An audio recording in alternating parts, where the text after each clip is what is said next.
Welcome to Sandhya's glow kitchen. ఈరోజు మన ఛానల్లో no maida, no yeast, no egg, no sugar, ఇట్లా అది ఏవి లేకుండా ఓన్లీ ఇంట్లో ఉన్న సింపుల్ ఇంగ్రీడియంట్స్ చాక్లెట్ కేక్ ఎలా తయారు చేసుకోవాలో చూస్తున్నాం.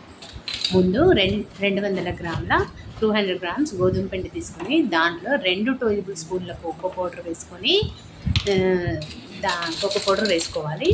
ఇందులోనే ½ table spoon baking powder, ½ table spoon baking powder కాదు, ½ table spoon baking soda, 2 ½ table స్పూన్లు అంటే 1 ఫుల్ టేబుల్ స్పూను. నేను ఇక్కడ ఫుల్ టేబుల్ స్పూన్ వేయట్లేదు, 2 ½ టేబుల్ స్పూన్స్ వేస్తున్నాను. ఇది బేకింగ్ పౌడర్.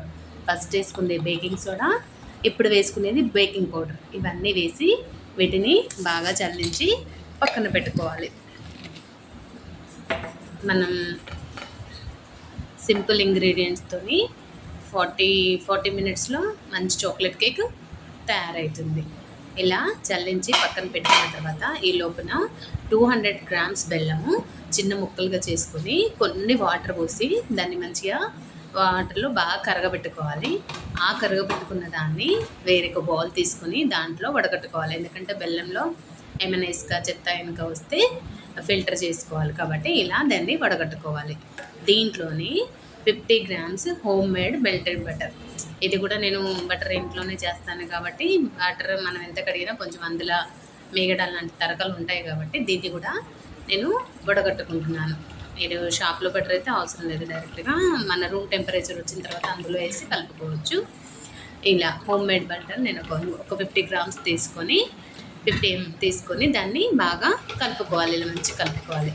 ఇప్పుడు మనం ఇందాక పిండి జల్లించి పెట్టుకున్న పిండిని దీంట్లో మళ్ళీ ఇంకొకసారి ఇలా కలుపుకున్న తర్వాత పిండిని మళ్ళీ ఒకసారి జల్లించుకోవాలి.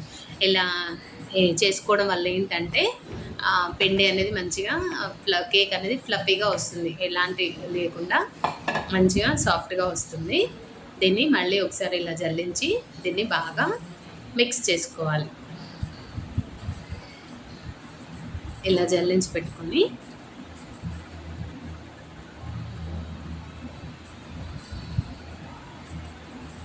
ఇలా మిక్స్ చేసుకోవాలి, బాగా మిక్స్ చేసుకోవాలి. ఇలా మిక్స్ చేస్తే ఉంటే కొంచెం గట్టి పడుతుంది కాబట్టి దీనికి మధ్య మధ్యలో పాలు పోసుకొని కాచి చల్లార్చిన పాలు పోసుకోవాలండి.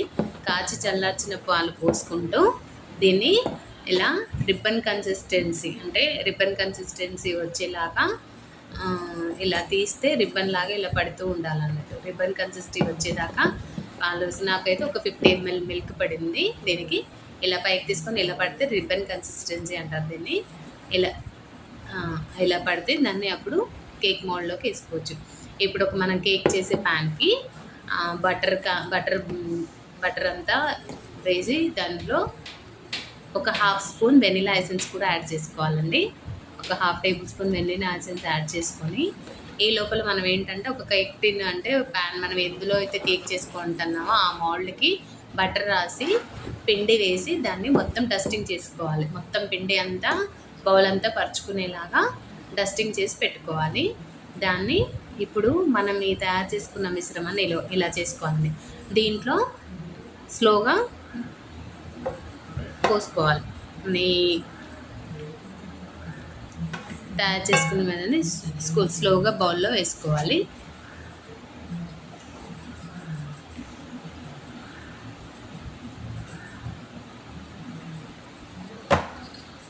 ఇలా మొత్తం బౌల్లో వేసి బౌల్ని 2 సార్లు ఇలా ట్యాప్ చేయాలి. ట్యాప్ చేసి అందులో ఏమైనా గ్యాప్స్ ఉంటే అవి సెట్ అయిపోతాయి. దీన్ని ఇప్పుడు మనము స్టవ్ మీద ఒక గిన్నె పెట్టి అందులో ఇలా ఒక స్టాండ్, ఏదైనా సరే ఇలా ఒక స్టాండ్ వేసుకొని దాంట్లో ఇంకా నేను ఇసుక సాల్ట్ ఏది వేయనండి, డైరెక్ట్గా పెట్టేసి ఇందులో పెట్టేసి దీని మీద లిడ్ కవర్ చేయాలి. మూత పెట్టేసుకోవాలి. వచ్చిన తర్వాత కరెక్ట్గా మనకు 40 మినిట్స్లో బేక్ అయిపోతుంది. కేక్ మంచి కేక్ రెడీ అయిపోయింది. తర్వాత దీన్ని ఇలా చాక్ పెట్టి గుచ్చి బయటికి తీస్తే ఏం అంటుకోకుండా ఉంటే కేక్ రెడీ అయిపోయినట్టు. మన చాక్లెట్ కేక్ రెడీ అయిపోయింది. గోధుమ పిండి బెల్లంతో చాక్లెట్ కేక్ రెడీ అయిపోయింది. దీన్ని ఒక 15 మినిట్స్ చల్లార్చుకోవాలి. కూల్ అయిన తర్వాతనే డిమౌల్ట్ చేయాలి. వేడిగా చేస్తే విరిగిపోతుంది. నేను ఇక్కడ ఇక ఆత్రం ఆగలేక వీడియో షూట్ కోసం కొంచెం లైట్ వేడిగా ఉన్నప్పుడే తీసుకుని కొంచెం బ్రేక్ అయింది. ఇలా చాక్తోని ఇలా పెట్టేసి డిమౌల్ట్ చేసుకోవాలి. ఇలాగే డిమౌల్ట్ చేసి పెట్టుకోవాలి. రెడీ అయిపోయింది ఏమి చాక్లెట్ కేక్.